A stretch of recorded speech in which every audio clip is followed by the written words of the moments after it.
In a world of opportunities and challenges, finding and keeping the right balance resonates more than ever. Mazars supports companies to navigate complex environments and grow in a sustainable way. We work as one team to deliver a wide range of audit and advisory services to clients of all sizes, across all sectors and geographies. By combining our international scale with our local roots, we bring to our clients the best of both worlds, a global perspective together with relevant local insights and bespoke services delivered in a personal way.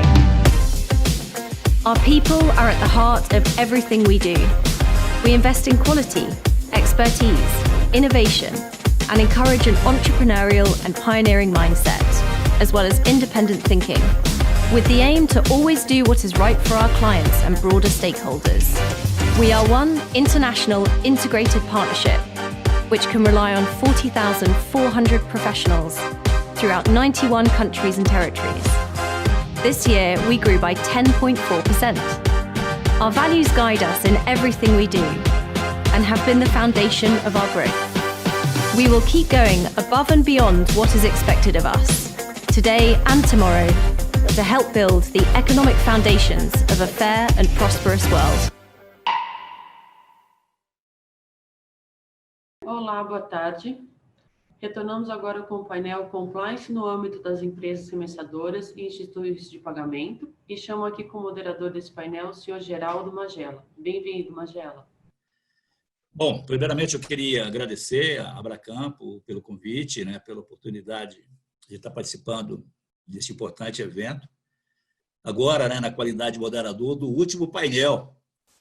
E aí, impondo a todos nós, a mim e a todos os painelistas aí, uma responsabilidade de manter o altíssimo nível, verificado até agora, em todos os painéis, desde quarta-feira, E o último painel também foi ótimo também. Então, eu estou certo que a competência e a qualidade de vocês aí, a gente vai conseguir manter esse nível. Eu quero parabenizar a Abracampo por esse evento através da Kelly, da presidente executiva. E assim, eu estava pensando, eu participei desde o primeiro evento. O primeiro evento ainda eu estava na Abracam, quando a gente formou. E os 2 últimos anos, se não me engano, os 2 últimos anos, até a abordagem do evento modificou, e eu achei isso, eu estava pensando nisso agora há pouco, porque antes só se falava do Compliance Day. O evento só falava em compliance. E agora o seminário traz o Business and Compliance Day, Compliance Abracam, o 5º evento, E aí, trazendo uma coisa que eu sempre prego, quando faço consultoria ou quando dou aula, é uma equação que eu sempre procuro fechar, que é a viabilidade de negócios com segurança regulatória. E eu acho que esse evento ele traz bem isso. Ele está, e esse painel simboliza esse evento.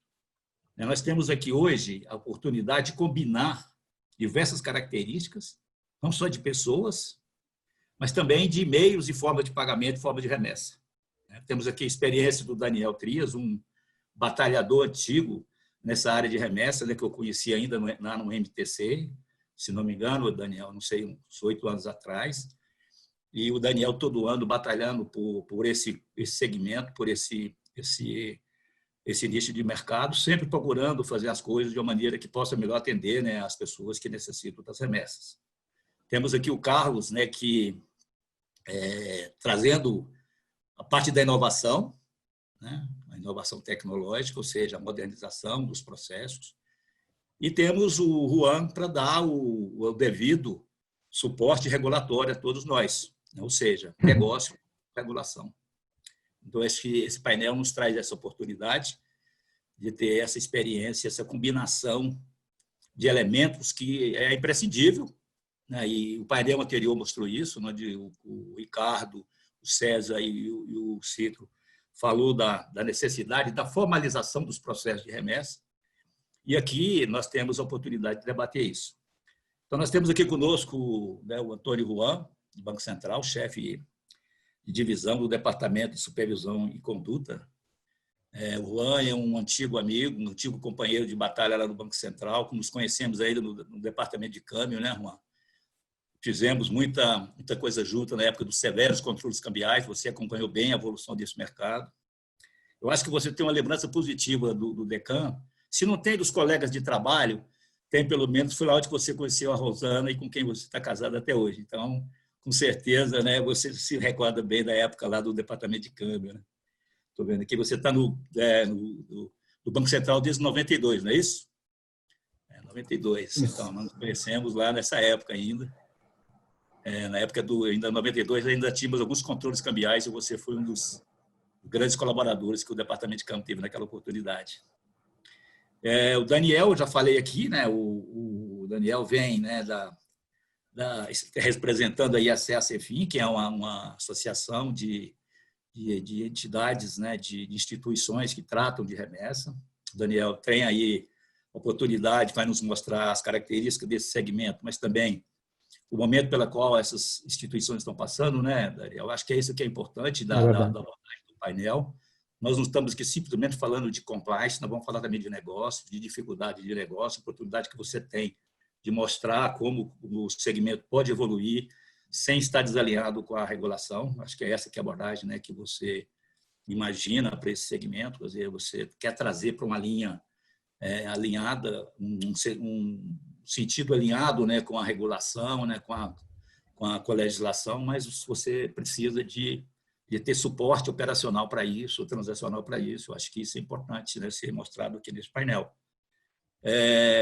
O Carlos, né, o Carlos tem uma experiência aqui, eu estou vendo aqui o currículo dele. Eu não vou ler, Carlos, não vou ler todo o seu currículo, mas assim, o Carlos está há 15 anos a ter experiência na Western Union, né? Quer dizer, tivemos um painel passado com a Western Union, agora com uma pessoa que já esteve 12 anos na Western Union. Também teve em outras instituições, na Deloitte, né, como diretor de modernização e pagamentos, e hoje está como vice-presidente da Nanopay, uma empresa canadense. E, além, então, dessa oportunidade, nós fazemos essa combinação de características, temos aqui também um evento internacional, viu, Juan? Você tem uma responsabilidade enorme, porque você está falando com uma pessoa que está no Canadá e outra que está no Uruguai, tá certo? Então, e você vai falar sobre a regulação brasileira. Então, como é que a gente combina tudo isso? Acho que isso é importante, por isso que eu acho que esse painel o fechamento desse painel será muito pertinente, foi muito oportuna essa escolha desses temas, porque a gente vai dar um overview, né, vamos dizer assim, quase geral do que foi falado aqui nesses 3 dias de painel. Bom, vamos iniciar, então, a nossa conversa. E aqui, para escolher o primeiro a falar, e me passaram a ficha aqui, disseram que tinha que ser uma pessoa que torça para o Peñarol. Você torce pelo Peñarol. Então, Daniel, você é o único aqui que torce pelo Peñarol?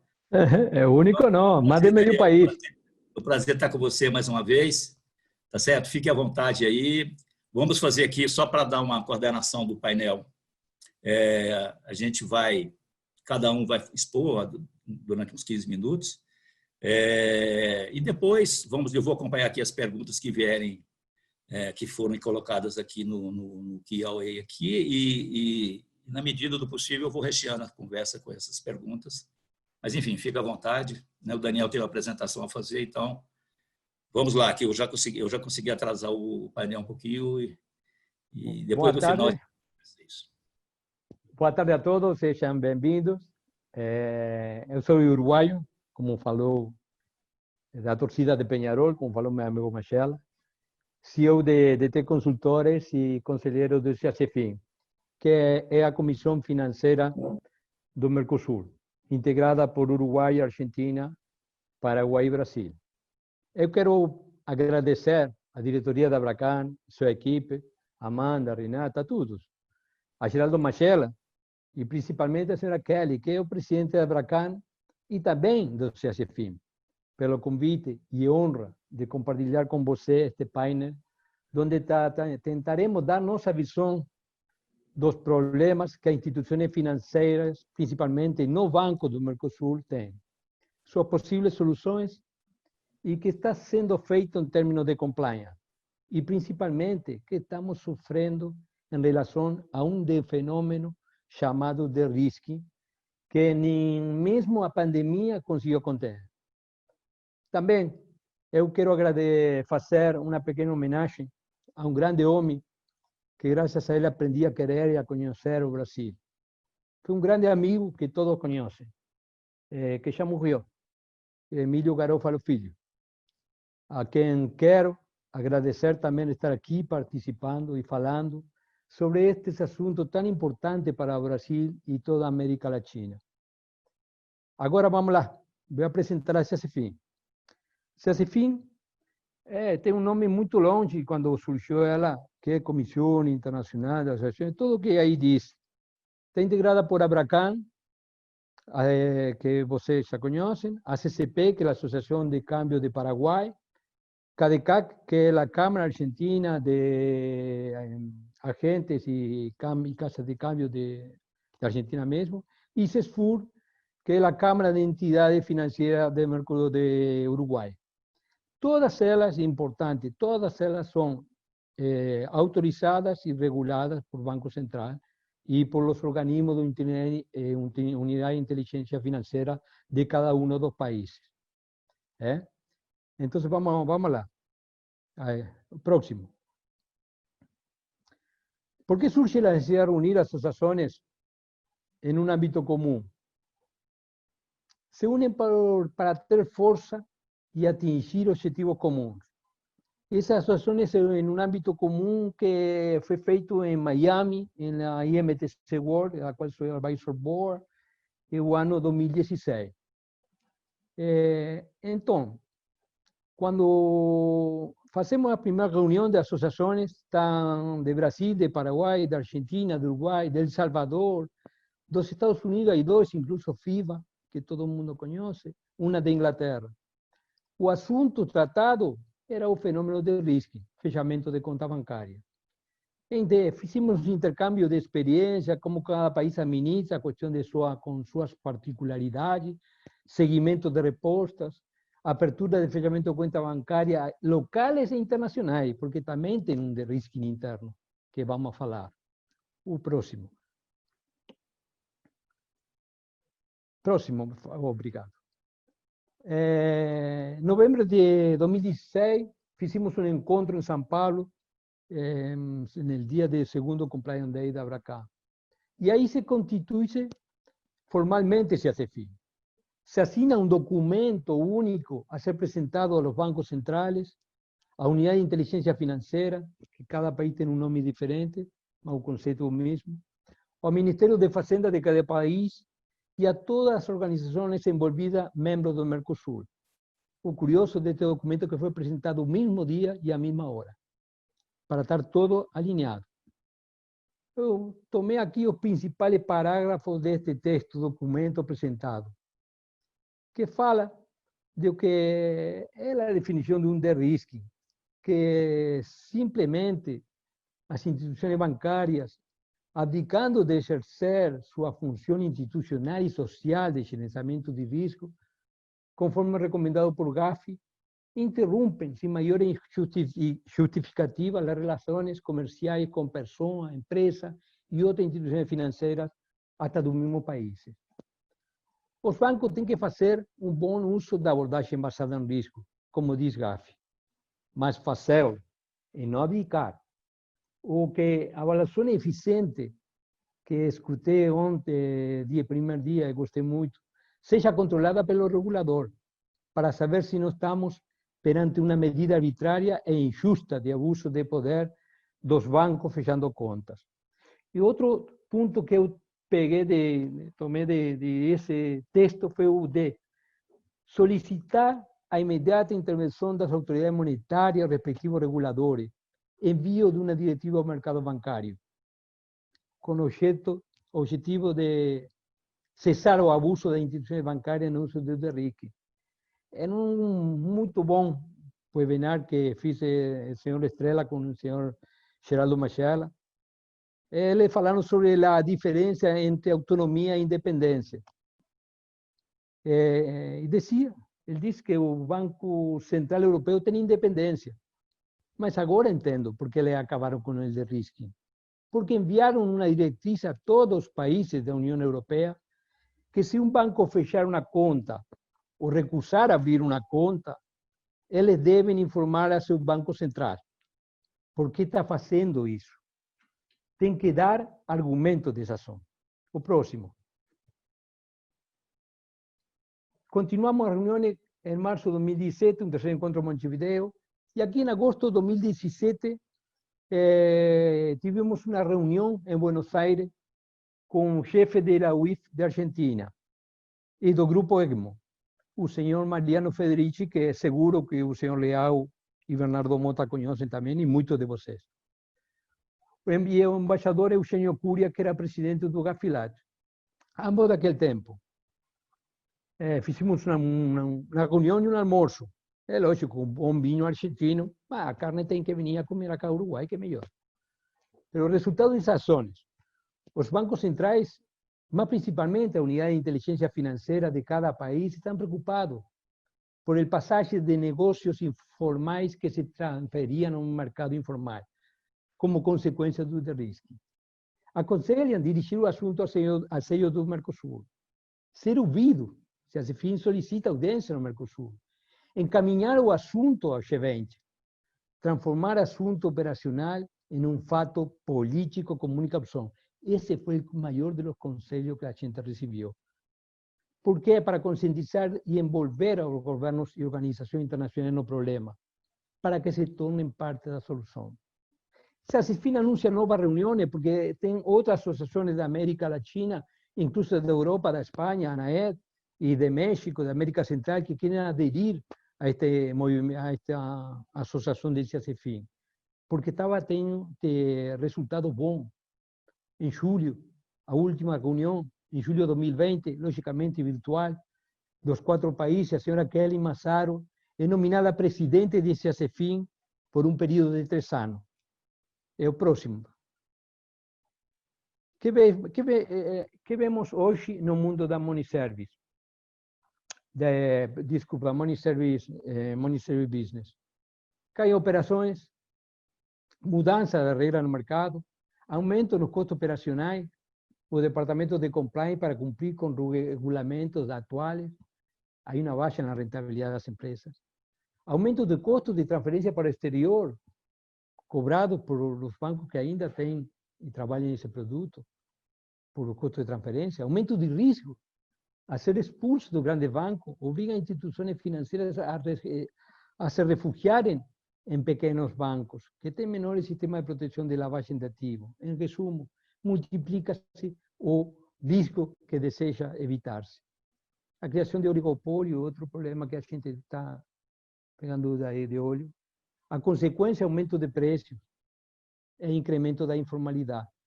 Porque o negócio vai continuar se realizando. O mercado se autorregula, serão realizados fora do circuito formal, por lo tanto, aumenta o risco, aumenta o preço, diminui a arrecadação e aumenta a vulnerabilidade para os pobres. O principal é a exclusão financeira.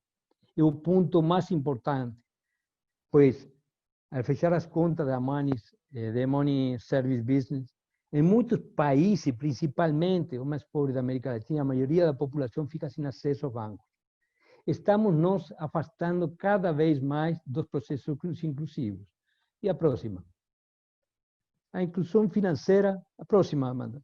Obrigado. A inclusão financeira, então, como um discurso. Não importa direita, esquerda, a política não importa. Mas a CEFIN diz, para com o discurso populista de inclusão financeira, quando, na verdade, está destruindo a capilaridade, a concorrência legal, o mercado formal, o acesso à inclusão financeira como regulamento que vem de outros países, a casa matrizes dos bancos internacionais, principalmente os bancos americanos, mas as recomendações emitidas pelos organizações internacionais, exemplo GAFI, GAFILAT, mas e não aplicada por instituições do mercado. Regulamentos emitidos por reguladores locais, lógico, cada banco central tem que fazer sua regulação. Então, as associações deverão procurar um compromisso político, regional, internacional, regras uniformes, claras entre regulador e bancos centrais. Regulamento prudencial e um regulamento com uma abordagem sistêmica do problema. Próximo. Então, ao final, fica-se a CEFIN com um nome curto. É mais curto para dar maior amplitude. Lembra que era um nome, era muito longe, agora é Comissão Financeira do Mercosul. É o próximo. E lembrando, estes dias, é o próximo, por favor, sai. Lembrando o que acontecia nestes dias, eu lembro que foi 19 em novembro do ano 2013, em São Paulo, eu participei de um seminário da Abracam, Prevenção e Combate à Lavagem de Dinheiro e Financiamento do Terrorismo. Lá eu ouvi falar, as corretoras ter que ter um compliance com um sistema e personal profissionalizado. E falar um assunto que para a indústria de pagamento internacional em países menores, logicamente, menor importância financeira e mundial que o Brasil, o que já era um conceito e conduta. O famoso verdadeiro conceito de QIC, conhece seu cliente.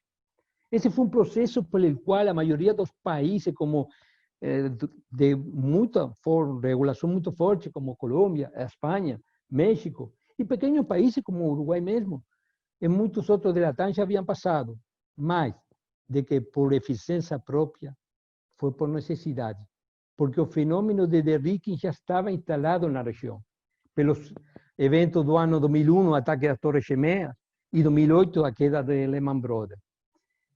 Nós também vimos um progresso para ajudar a resolver um problema no Brasil. O Brasil já tem uma lei aprovada pelo Parlamento em fevereiro de 2015, que permite às corretoras sair ao mundo abrindo contas em bancos internacionais, mas nunca foi trazida para o regulamento do Basel. Eu acredito.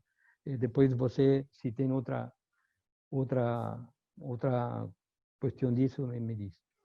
Principalmente depois dos primeiros dias deste mesmo evento, eu vi que as corretoras estão preparadas para esse desafio, porque já assumirão os custos de ter departamento de compliance como bancos e auditorias que pedem os bancos correspondentes, principalmente dos Estados Unidos. E o principal, através de Abracam, as corretoras já têm a oportunidade de abrir conta fora do país. Ainda mais possibilidade que muitos bancos no Brasil, pela CACEFIN. As associações do CACEFIN possuem convênio assinado com NACHA dos Estados Unidos para abertura de conta direta.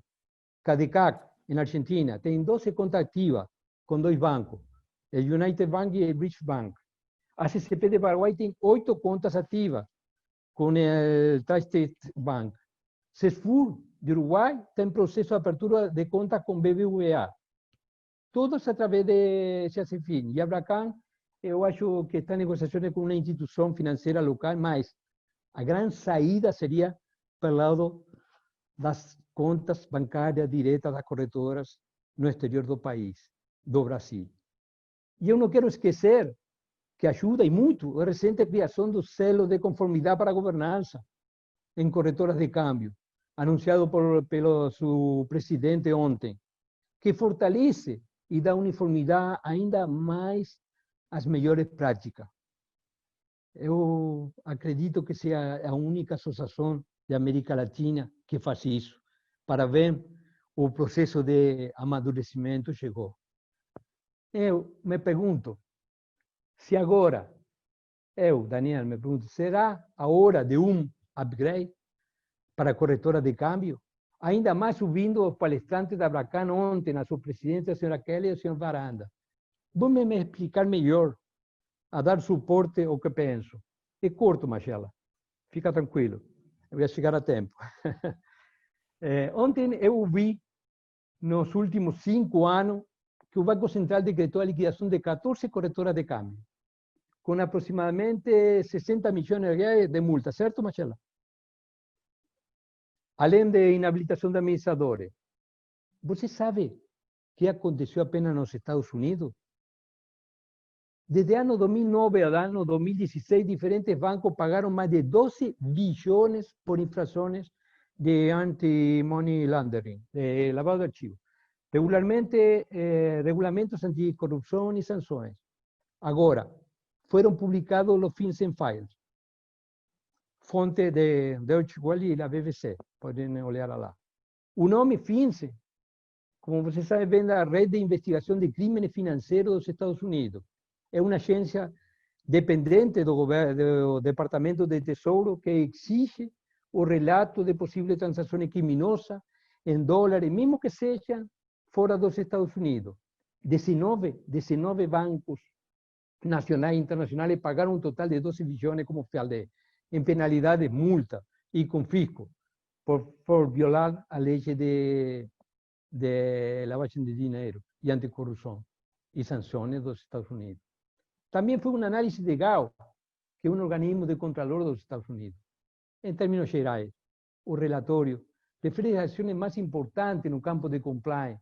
Compara esses 60 milhões com um confisco de 350 milhões contra a Lloyds Bank, por stripping, que é a exclusão de informações em transferência bancária. Uma multa de quase 2 bilhões de dólares contra a HSBC. E a multa histórica é cerca de 9 bilhões contra a BNP Paribas, por falha em lavagem de dinheiro e violação ao regime de sanções. Assim continuamos, 2,2 bilhões ao Banco Mingo, em ano 2015, o grupo JP Morgan também pagou 2 milhões, o Credit Suisse pagou 2 bilhões, Banco Leumi 270, o Deutsche Bank, ano 2015, pagou 41 milhões, agora, em 2020, 150 milhões. Eu trouxe esse comentário para dizer que os grandes problemas de lavagem de dinheiro e financiamento de ações terroristas não estão nas pequenas instituições. Que existem, sim, eu não tenho dúvida. Por isso, tem 14, por exemplo, liquidadas aí em Brasil, e em outros países também tem. Mas os elefantes devem ser procurados em outro lugar. E a pior coisa é que esses grandes bancos fazem o de-risking a nossos países e a nossos bancos. Então, também existem remessas de ajuda familiar. Depois vamos tentar em 1 minuto fechar aí para a gente... Desculpa. Não, para a gente fechar aí em 1 minuto para fechar com... Se você pudesse fechar em 1 minuto, concluir em 1 minuto, por favor. Sim. O que aconteceu? Não, para a gente dar sequência aos outros painelistas, senão o tempo acaba. Ah, desculpa. Desculpa, eu falei isso. Quanto fico? 5 minutos tenho?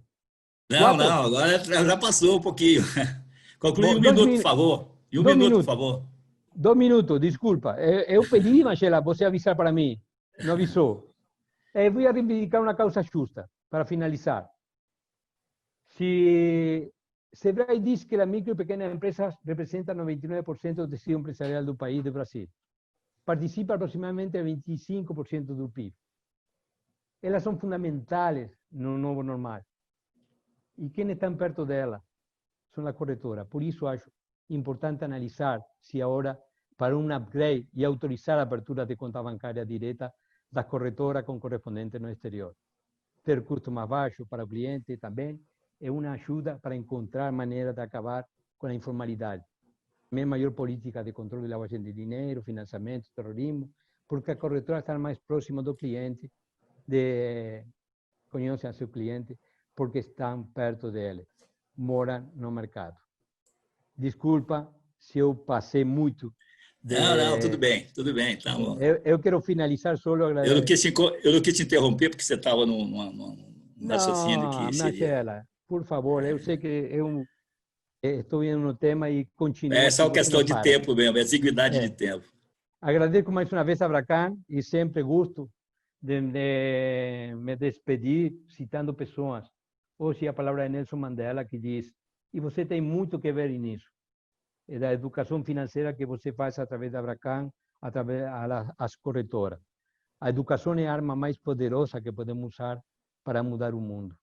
E essa educação financeira é a que nos pode levar a coisas importantes.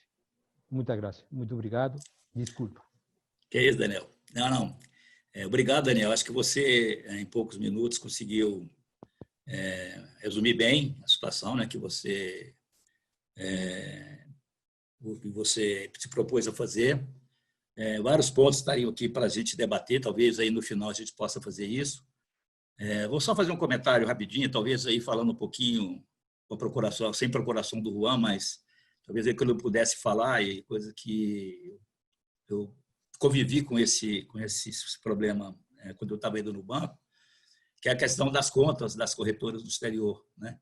Eu acho que tem 2 pontos aí a considerar. Primeiro, é o seguinte, eu acho que, como você bem disse, o selo da Abracam, que lançado ontem, acho que é o ponto de sustentação, pode ser o ponto de sustentação desse processo. E vou dizer mais, eu acho que se o Banco Central tivesse autorizado isso anteriormente, talvez o problema das corretoras seria maior. Porque os grandes bancos, como você falou, na questão do de-risque, ele fechou conta de bancos também. Os nossos bancos brasileiros ficaram, todos eles preocupados de não terem suas contas encerradas lá fora.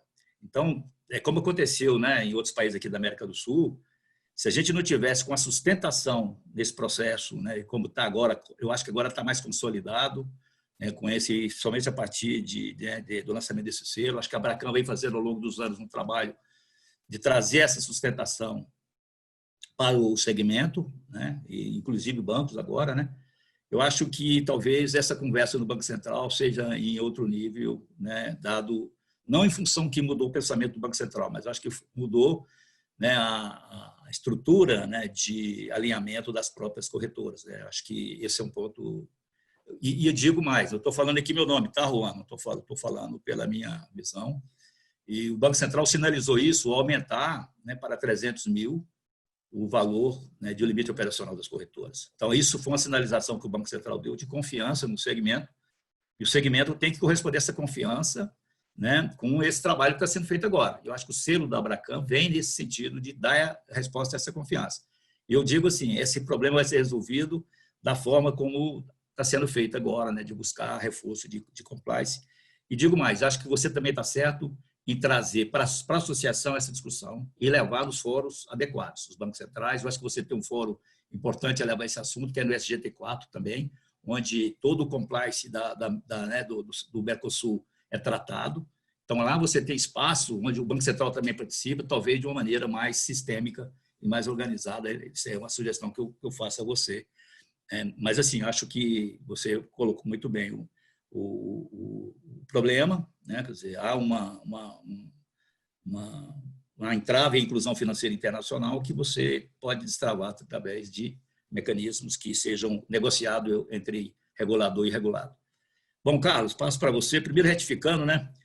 Ontem o Carlos estava em Paris, eu achei que ele estava no Canadá, ele está em Israel hoje, entendeu? Então, assim, retificando, eu falei mais internacional aí. Não, então, eu estou no Canadá mesmo. Ah, você falou que está no Estou em Canadá? Toronto. Estou em Toronto. Ah, está em Toronto, tá. Não. Então, tá bom. Passo para você, Carlos. Aí, desculpa aí Não tem problema. a delonga aí um pouquinho, mas eu acho que é importante também a gente trazer esse contexto e fica à vontade agora também para você. É sempre produtivo. Tá? Primeiro, eu queria agradecer o pessoal da Abracam pelo convite, vendo aí gente que eu não via há muito tempo. Eu comecei minha carreira em pagamento com a Western Union em acho que 2003, com o Citro, com o Ricardo Amaral, quando a Western Union era um escritório com 4 pessoas aí no Brasil. Então, fiquei 13 anos na Western Union, no Canadá, e depois em Denver, né, no headquarters, era responsável pela tecnologia em Américas e em Europa. Então, o que eu vou mostrar para vocês, eu preparei uns slides aqui para dar apresentar uns tópicos para vocês, o que eu vejo hoje e como isso deve estar indo, baseado no escopo global. Eu tenho alguns pontos que eu vou tocar o que é o Brasil, mas é para entender mais ou menos o conceito de compliance e o conceito de business, né? Até a gente estava conversando, business e compliance andam juntos, porque o compliance está aí para salvar o business, né? Para garantir que a continuidade do business, né? Então, eu acho que, mesmo na minha visão, quando eu comecei com compliance, o perfil do profissional de compliance mudou totalmente, né? Ele é um cara muito mais, em vez de dizer não, é um cara, como é que a gente faz isso? Tem outra maneira de fazer isso, né?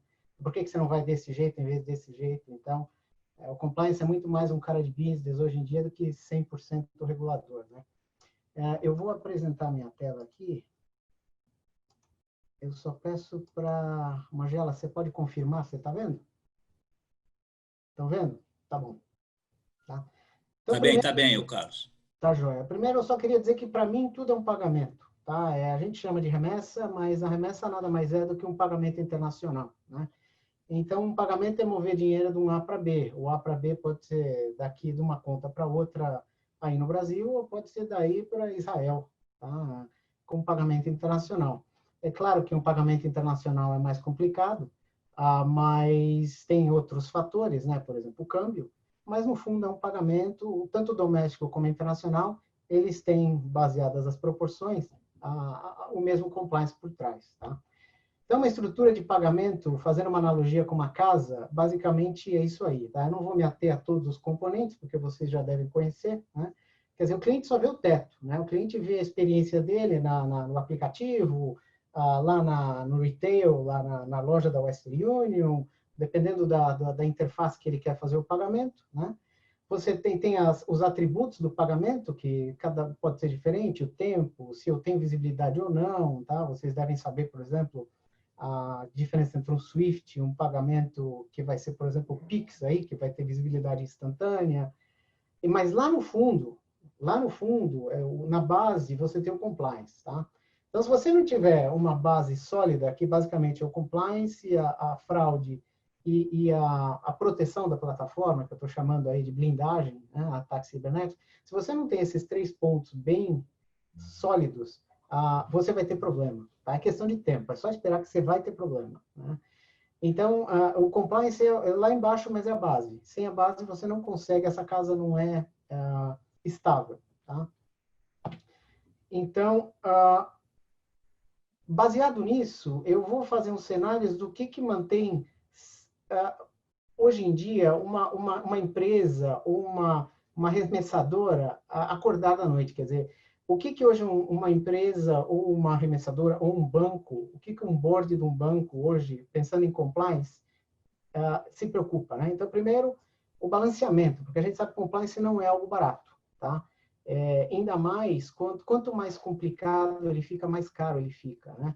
Porque essas instituições financeiras que a gente tem hoje, os bancos principalmente, tem muitos sistemas antigos e processos manuais, tá? Então, toda vez que alguma mudança ocorre, para um banco significa aumento de custo, né? Por outro lado, também aumentou muito o fato da penalização ser individual, tá? Então, hoje em dia, a figura do compliance não é mais, eu fiz isso porque o meu chefe mandou, fiz isso porque o CEO mandou, tá? Então, cada vez mais está existindo uma responsabilização da pessoa, tá? Então, os reguladores estão exigindo, eles estão indo atrás dos seus bens pessoais, dependendo do país. Eu já vi nos Estados Unidos, se você é responsável pelaquela empresa, mesmo que você só seja um funcionário, tá? Então, os reguladores estão realmente mandando a mensagem que você tem que levar isso a sério, tá? Cada vez mais. Vocês podem ver no Brasil, isso já acontece, né? Quer dizer, Lava Jato, quando sai, leva na cadeia, né? Isso não era tão comum, está cada vez mais comum, tá? Outra coisa que o board e o time executivo desses bancos e empresas pensa é na velocidade, quer dizer, é muito rápido por exemplo, o Brasil, essa PL de câmbio, né? É muita mudança, né? Se você pensa em termos de um banco que tem lá um sistema de 30, 40 anos, que gasta milhões e milhões de dólares para manter aquela plataforma, qualquer mudança, por mais simples que pareça, custa uns milhões para os bancos. Tá? Por isso que eles não gostam de mudar. Tá? Por isso que eles gostam do jeito que está. Ou, às vezes, é mais barato contratar 2, 3, 4 pessoas em vez de fazer a mudança no sistema. Tá? Aí você ganha em eficiência. Né? O que acontece isso? Acontece o fato que, por esse compliance ser tão caro, os bancos não conseguem, eles têm um limite de custo na transação que eles não conseguem abaixar. Tá? É por isso que essas fintechs assustam tanto os bancos, porque elas vêm com tecnologias avançadas, com mecânicas automatizadas, né? Quer dizer, não precisa de gente, você tem sistema, você tem inteligência artificial, você tem uma série de fatores modernos que deixam o banco descompetitivo perto de uma fintech, né? A não ser que eles invistam milhões para atualizar as plataformas, tá? E mais do que isso, quer dizer, a cultura de compliance não é mais aquele negócio que a gente só escreve e o CEO manda e-mail dizendo, não, nós temos que respeitar a cultura de compliance, e nas 5 horas da tarde ele volta e diz que, não, isso aí eu só falo para funcionário ouvir. Quer dizer, cada vez mais o regulador quer ouvir o comprometimento, né? Realmente tem que levar a sério, aquilo tem que ser intrínseco na cultura da empresa, né? Porque essa é a única maneira que realmente vai de cima para baixo, todos vão encara compliance do mesmo jeito, tá?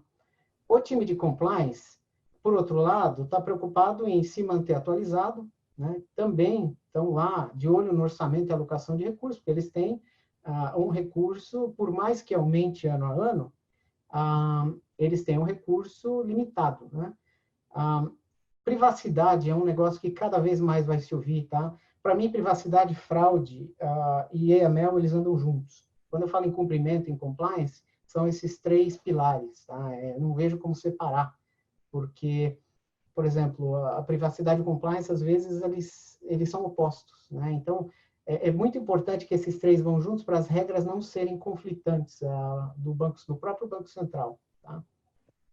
E também esse time é o responsável por fazer o treinamento de toda a corporação, né? Então, eles continuam focados em disseminar isso aí. Por outro lado, o pessoal de operações é o pessoal que tem que executar tudo que as novas políticas e determinações de compliance, né? Então, eles que são os que contratam, que tem time, que tem a tecnologia.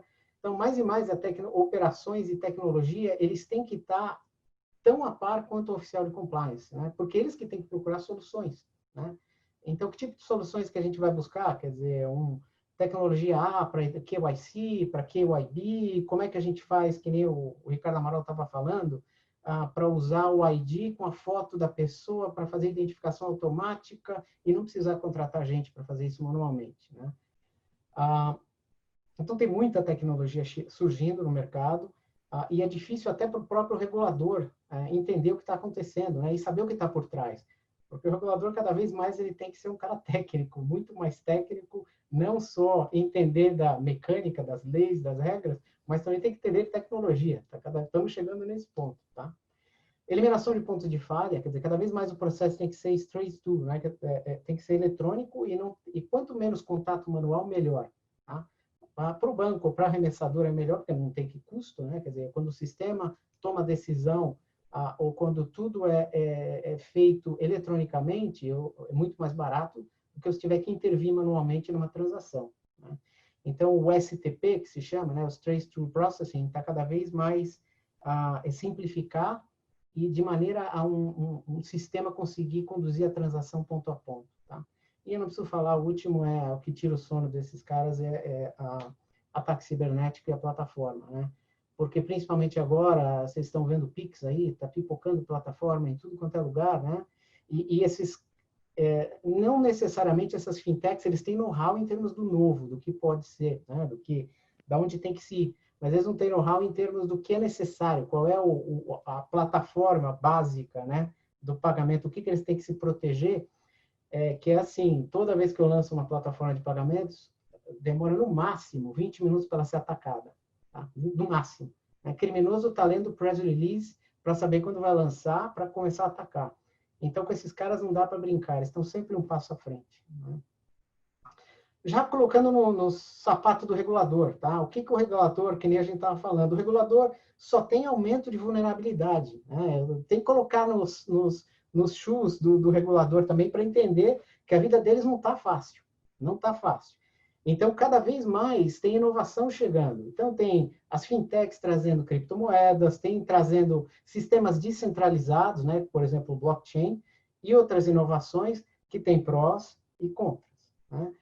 Você tem entidades não reguladas que agora podem fazer pagamentos, né? Então, o Brasil optou, que é um modelo que eu acho interessante, mas tem o seu risco também, né? Quer dizer, você só vai ser regulado, por exemplo, nos pagamentos, depois de um certo volume, né? Então, ele permite novos entrantes, mas ele também não regula, quer dizer, tem uma certa exposição aí desses novos que estão começando no mercado. Como é que vai funcionar, né?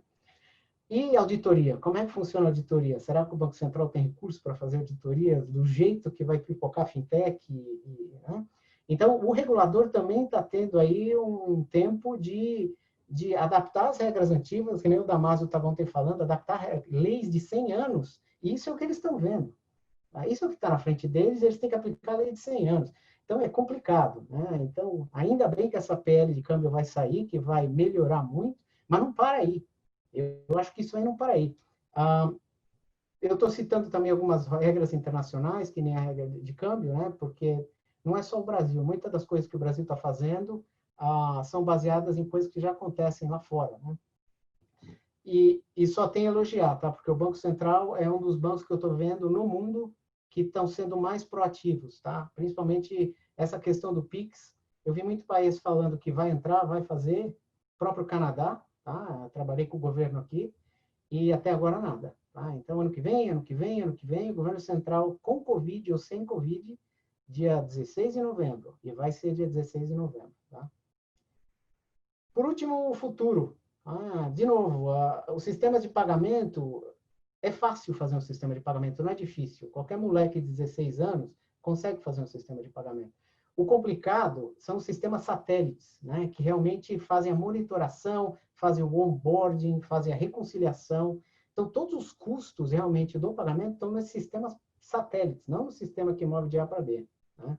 Então, um pagamento que dá certo, para você ter um pagamento que falhou, te consome 50 que dão certo em termos de custo. Né? Você tem que ter a receita de 50 pagamentos que derem certo para pagar um que falhou.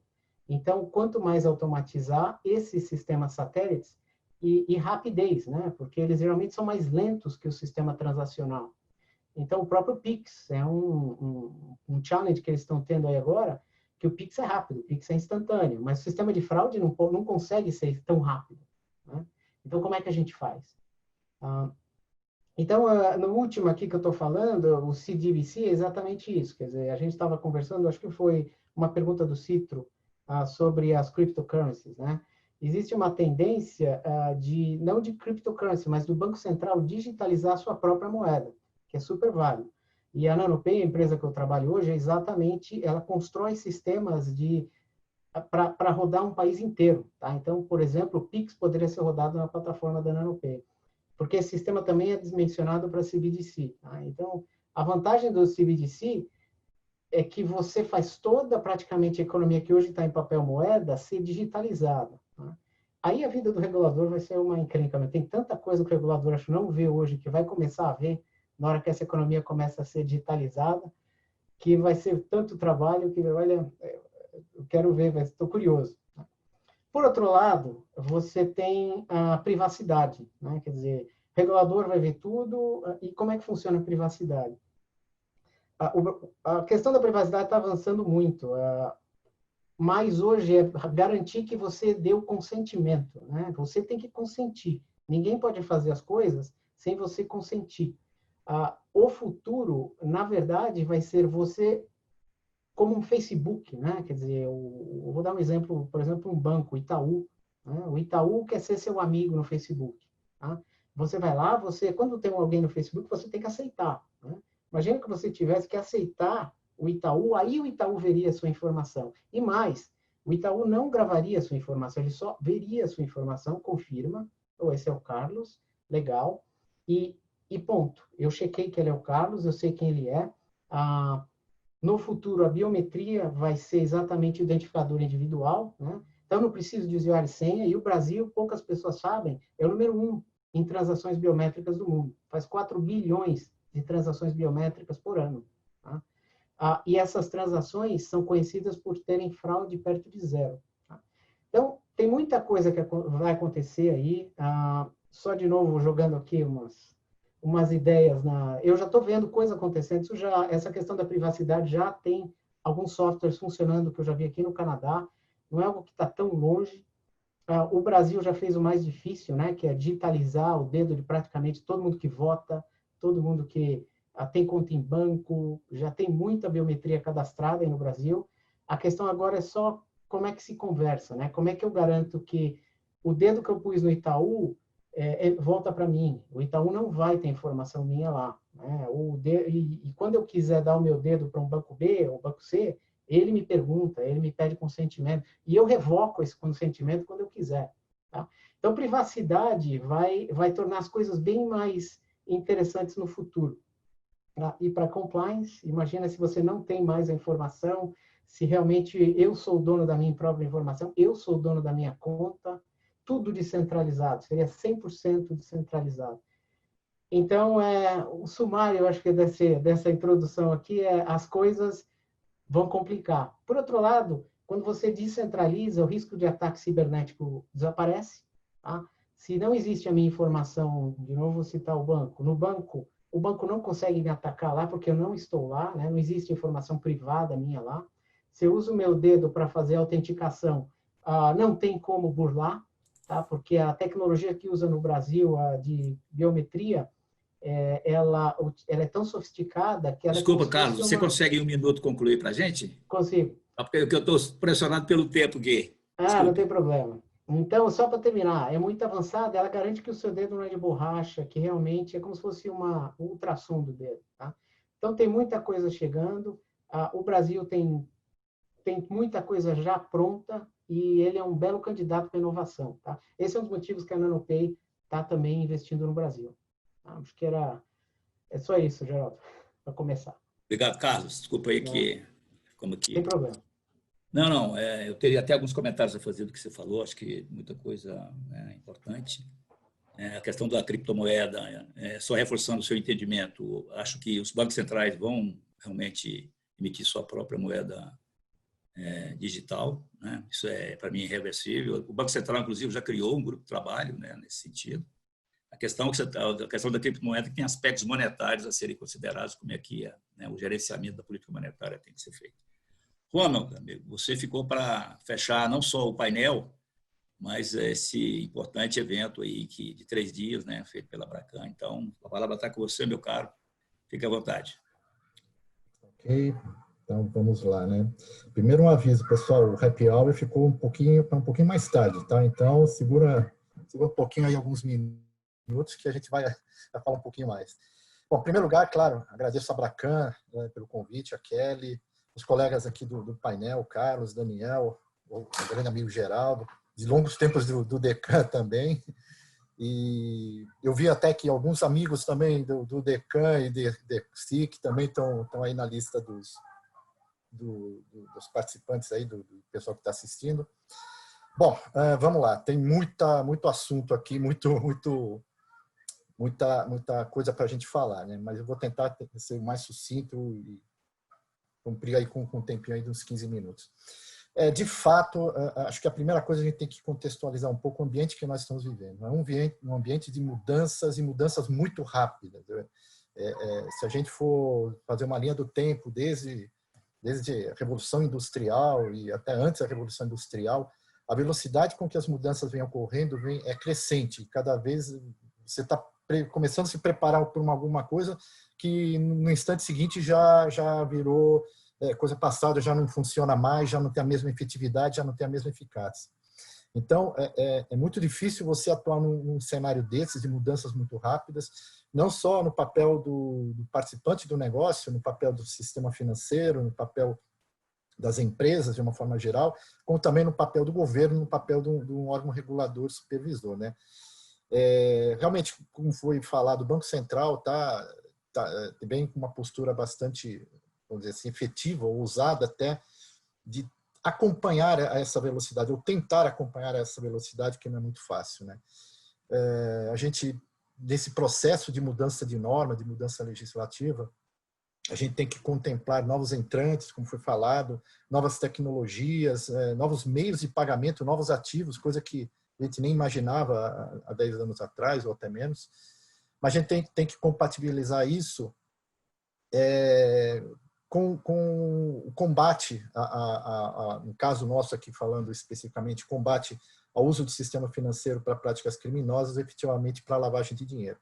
Quando a gente fala, é muito difícil você tentar conciliar um ambiente disruptivo como esse que nós vivemos com práticas assim que meio que engessam, ou até essa interpretação de que engessam a atividade econômica ou até a condição de operações do sistema financeiro.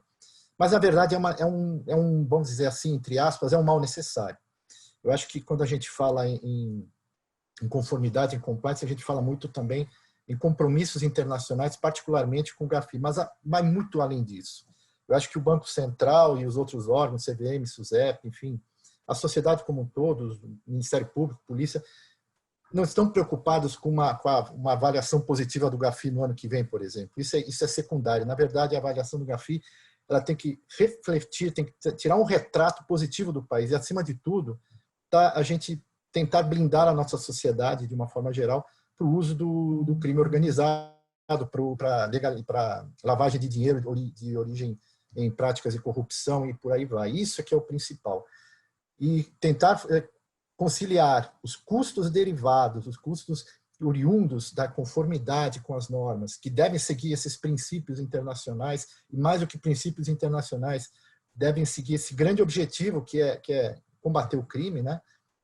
que antecede a lavagem de dinheiro, conciliar isso com esse ambiente de mudança. Mas eu acho que é possível, sim. É possível porque a tecnologia também pode ser e deve ser aliada de todo esse processo. Eu me lembro, mais ou menos há 2, 3 anos, eu participei de uma missão do Banco Central que foi a Londres. Acho que até já devo ter citado isso num outro evento da Abracamp, para avaliar o cenário das fintechs no Reino Unido.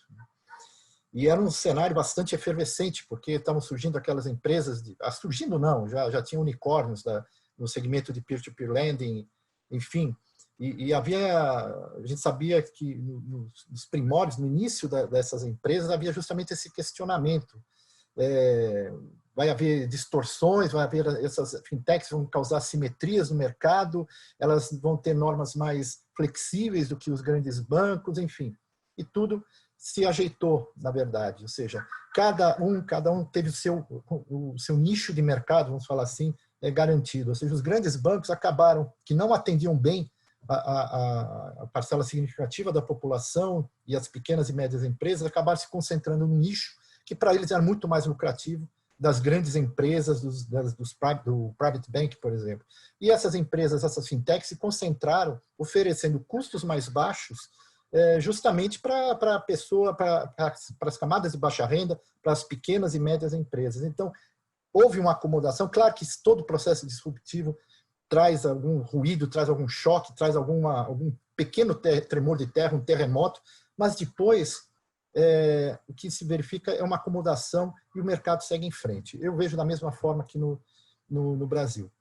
Nós já temos algumas iniciativas, como já foi relatado do PL Cambial, de modernizar a legislação cambial e, por consequência, né, a própria regulação cambial, que ela está presa a essa legislação cambial de décadas e mais décadas, né?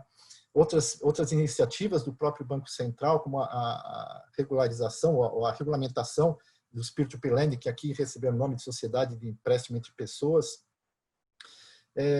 As próprias fintechs que operam em remessas, eu vejo no futuro muito próximo que elas também provavelmente serão regularizadas.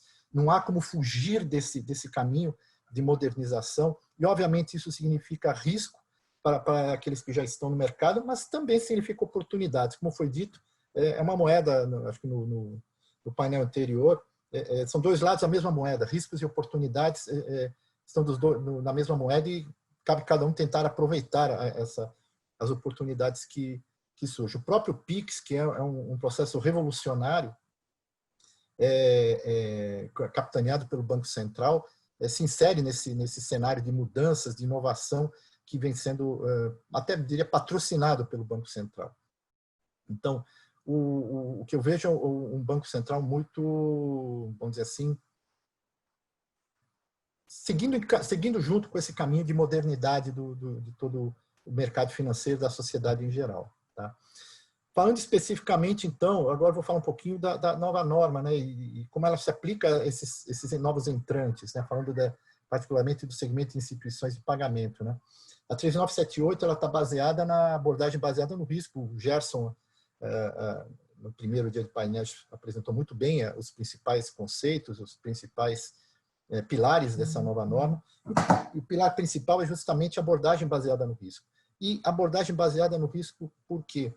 Não é só porque o GAFI entendeu que é uma coisa legal, que todo mundo tem que aplicar. Não, porque ele tem um princípio natural, elementar, ou seja, utilizar recursos que são escassos em situações, em clientes, em produtos e serviços de maior risco.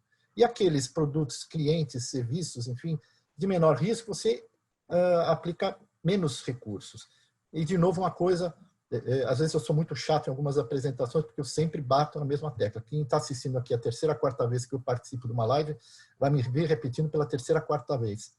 Baixo risco não significa risco zero. Não existe cliente, não existe produto, não existe serviço que não tenha risco de ser utilizado para lavagem de dinheiro. Existe baixo, existe médio, existe alto, existe altíssimo, médio baixo, médio alto, enfim.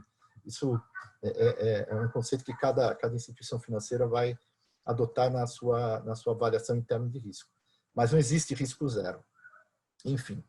E no que se refere, então, a esses novos entrantes, falando especificamente das instituições de pagamento. O Carlos citou muito bem que nesse segmento, que faz parte, inclusive, de todo esse processo mais amplo de modernização, essas instituições de pagamento e as próprias contas de pagamento, as instituições de pagamento, elas têm um grupo, vamos dizer assim, regulado, supervisionado pelo Banco Central, e outro grupo e que não está sob a regulação e supervisão do Banco Central.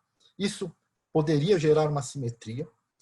Não gera, primeiro, por conta da volumetria dessas instituições, ou seja, instituições de pagamento com uma maior participação de mercado acabam vindo para a regulação e a supervisão do Banco Central. Aquelas que estão abaixo de um determinado patamar, de uma determinada régua, em tese não são supervisionadas ou reguladas por uma autoridade.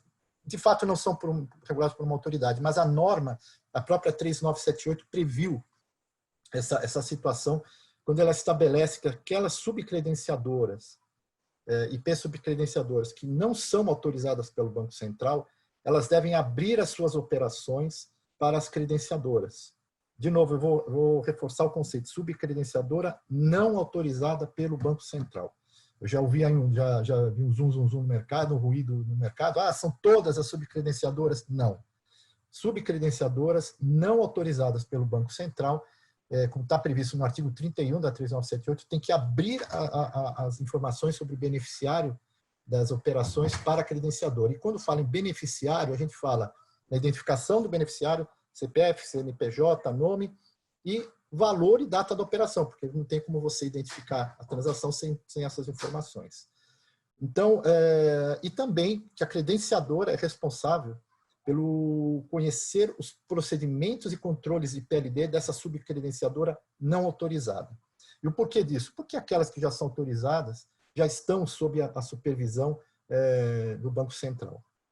E aí, de novo, pego um gancho no que o Carlos falou. Realmente também é um tremendo desafio para o supervisor, porque são mais instituições financeiras que estão entrando no nosso universo fiscalizável.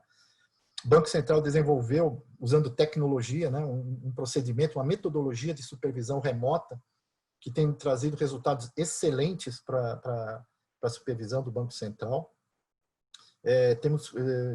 Acho que talvez o resultado mais palpável de tudo isso é que nós estamos conseguindo trazer para um patamar mínimo de cumprimento de normas, de conformidade com as normas de PLD, todo o universo fiscalizável do Banco Central. Estamos falando aí de mais de 1.500, quase 1.600 instituições financeiras. Então, esse ano nós estamos encerrando esse primeiro ciclo de supervisão do segmento não bancário e abarcando também bancos de pequeno e médio porte e trazendo todos para esse mesmo patamar. E esses novos entrantes, essas instituições de pagamento, também estão sob esse processo de fiscalização. Elas seguem as mesmas normas do Banco Central de PLD, têm que ter os mesmos controles, procedimentos. Claro, quando eu falo os mesmos controles e procedimentos, bom senso, né, pessoal? Controles e procedimentos adequados ao perfil da instituição financeira, ao tamanho da instituição financeira, ao portfólio de produtos e serviços. Como eu sempre digo, de novo, sendo repetitivo, eu não vou querer que uma cooperativa de crédito com 5 funcionários e 100, 200, 300 clientes utilize o mesmo processo de inteligência artificial, machine learning, redes neurais que um grande conglomerado bancário com milhões de clientes. Então, tem que haver esse bom senso, a supervisão do Banco Central tem esse bom senso, a norma do Banco Central tem esse bom senso ao considerar a abordagem baseada no risco. Tá? E da mesma forma, instituições de pagamento estão sujeitas a essa mesma norma, estão sujeitas ao mesmo processo de supervisão. Aí a diferença mesmo é aquelas que não são autorizadas pelo Banco Central, mas ainda assim a norma 3978 previu no artigo 31 e no artigo 60 que haja uma maneira de evitar que elas sejam a porta de entrada para criminosos. Meu amigo Juan, desculpa aí, que eu brinquei com vocês que eu ia dar cartão em vocês, é que eu já levei um cartão aqui, entendeu? Se você puder... Tá bom, mais meia hora eu termino aqui, tá? Eu falei que eu ia dar o cartão, eu levei já o cartão, entendeu? Não, tranquilo, Geraldo, tranquilo. Enfim, O objetivo do Banco Central, finalizando aqui, de novo, todos estão debaixo da mesma norma do Banco Central, aquelas instituições autorizadas pela autarquia. Todos eles estão debaixo da mesma norma, todos eles estão debaixo do mesmo processo de supervisão. Aliás, os grandes bancos, alguns bancos de maior risco, estão até sujeitos a um processo de supervisão mais aprofundado, que nós chamamos de acompanhamento contínuo de conduta, né? Mas o objetivo do Banco Central, seja na sua área de norma, seja na sua área de supervisão, é justamente evitar assimetrias, evitar que haja aí um descompasso que gere ganhos obtidos de forma inadequada por um segmento ou outro. Então, a forma de tentar tratar todo esse escopo, todo esse universo fiscalizável de uma forma a evitar essas assimetrias, mas de tal forma que nós consigamos, eu não digo impedir é claro, é uma utopia, mas mitigar o risco da utilização do sistema financeiro para lavagem de dinheiro e para o financiamento do terrorismo. Acho particularmente, uma avaliação pessoal, que o Brasil está muito bem, particularmente nesse aspecto, na prevenção à lavagem de dinheiro do sistema financeiro. Temos alguns probleminhas em outras áreas que estão sendo cobertas pela avaliação nacional de risco, da qual o Banco Central está participando, mas eu acho que particularmente o sistema financeiro, acho que nós construímos um escopo, um arcabouço normativo e de supervisão bastante robusto. Eu espero que os avaliadores do GAFI ano que vem reconheçam esse nosso esforço. É isso aí, pessoal. Obrigado. Obrigado, Juan. Desculpa aí de ter interrompido um pouco aí a sua conversa, mas, enfim, eu acho que foi muito bom, né, dentro do tempo que nos foi dado, de dar essa abordagem, né, múltipla, né, da visão do mercado, tanto de negócio quanto de regulação. Eu teria aqui alguns pontos para considerar com vocês, né, tem até perguntas aqui, mas, enfim, não vai dar tempo, porque a gente está com essa questão de reunião virtual, tem isso, né? Tem tempo, então a gente fica preso com o tempo. Mas eu queria agradecer a todos vocês. Juan, particularmente, acho que o Banco Central, né, quem viu lá nas décadas de 80 e 90, que nós passamos e que nós estamos, qual é o nível do debate que a gente faz hoje, e eu fico muito feliz, né, de estar falando de coisas para melhorar, para modernizar, para simplificar. A gente carimbou via de câmbio, via de contrato de câmbio. Pois é. Então, assim, eu fico muito satisfeito de ouvir esses debates, né? Ontem, por exemplo, eu falar do PL cambial, para mim foi uma coisa muito legal, porque, poxa, eu convivi, você conviveu também, num país que não podia nem mandar dinheiro para fora para fazer um tratamento de saúde de uma pessoa aqui nessa cidade, e hoje a gente discute em outro nível, em outro patamar. Eu, particularmente, fico muito satisfeito. Tinha muitas coisas para falar com vocês aqui, tanto para o Daniel, para o Carlos e para você. Mas, como eu disse, né, eu já levei, não foi um amarelo não, viu, Daniel? Eu já levei um vermelho, entendeu? Sem VAR. Sem o VAR. Já tá direto. Então, assim, eu agradeço a todos, agradeço a Abracampo, mais esse evento. Parabenizo aí, vou fazer isso em nome da Kelly. Né? Eu acompanhei esse mercado, tenho visto aí o esforço que a Kelly tem feito, né, junto com toda a diretoria, com toda a equipe da Abracam. Agradeço aí as meninas da Abracam também.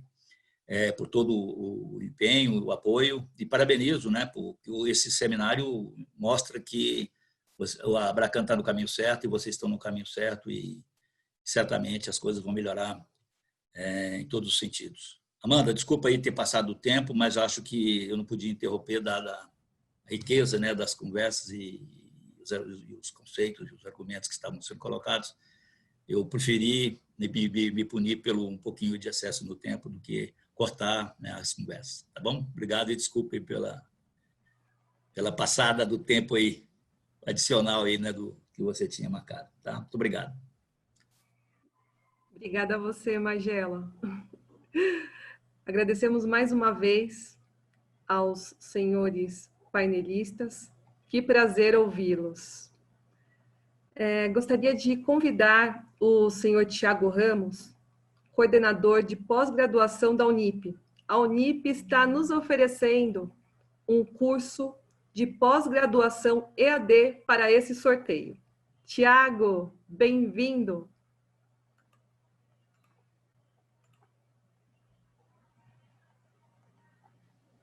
Olá, Amanda. Tudo bem? Olá, Tiago. Que bom tê-lo aqui. Prazer recebê-lo. Prazer é todo nosso, mais uma vez aí, fazer parte desse processo aí da Abracan. Eu até estou tentando aqui ativar a câmera, mas eu estou com um vamos esperar um pouquinho. Acho que a Renata está fazendo, mas não tem problema. Dá para a gente ir tocando. Na verdade, eu queria agradecer a Abracan a oportunidade aí de fazer parte desse processo, né?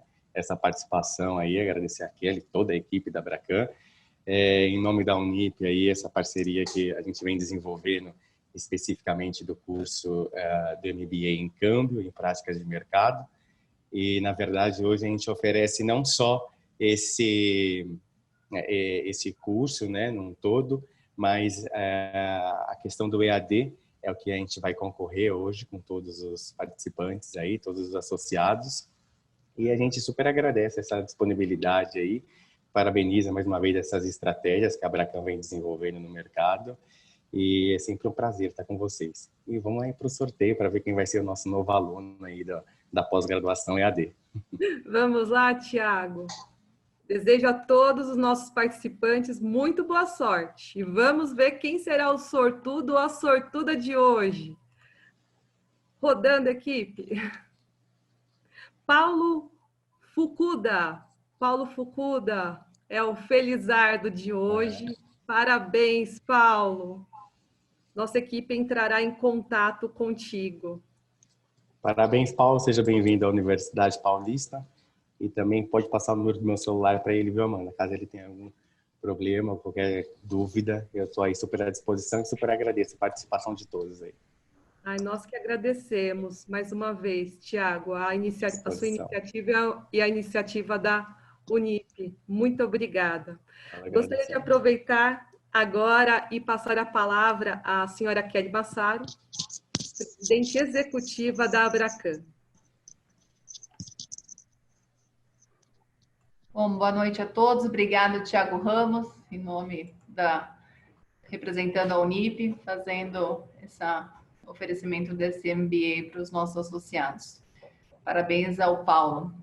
Bom, Magela, voltando a essa questão do tempo, poder escutar vocês é sempre muito bom. Então, esse tempo que estourou foi fantástico. Quero agradecer aos participantes do painel de hoje, Antônio Juan Ferreiro Cunha, chefe de subunidade do Departamento de Supervisão de Conduta do Banco Central do Brasil, Carlos Garcia, vice-presidente global de pagamento da NanoPay, Daniel Trias, CEO da DT Consultores e consultor da CACEFIM, Luiz Citro, coordenador do Comitê Abracan de Remessas Internacionais de Meio de Pagamento, César Garcia, diretor jurídico e regulatório da Travelex Bank, Ricardo Amaral, presidente da Western Union no Brasil. Meu muito obrigada a todos que participaram, assistiram os debates nos últimos 3 dias. Estamos encerrando aqui, então, nosso 5º Compliance and Business Day da Abracan, que neste ano durou 3 dias. Esperamos poder fazer o evento presencialmente, como sempre fizemos no próximo ano. Já deixo aqui todos convidados a participar. Quero também agradecer novamente a toda a equipe da Abracan, que conseguiu se reinventar e realizar um evento com primor e riqueza de discussão. Tivemos mais de 800 inscritos que assistiram os painéis nos últimos 3 dias. Quero agradecer, então, todas as autoridades, todos os agentes especialistas de mercado, os representantes de outras entidades de classe, todos que assistiram e mandaram perguntas durante os painéis. 2020 tem sido um ano desafiador. Então, para toda a sociedade brasileira, não só para nós. Nem por isso desaceleramos. A Abracan trabalhou arduamente neste ano para galgar avanços para o nosso mercado. E assim continuaremos. O selo da Abracan de conformidade será um grande avanço para o segmento. Tenho certeza que todos vão se engajar nesse processo. Agradeço novamente a presença de todos online e deixo aqui meu boa noite e meu muito obrigada.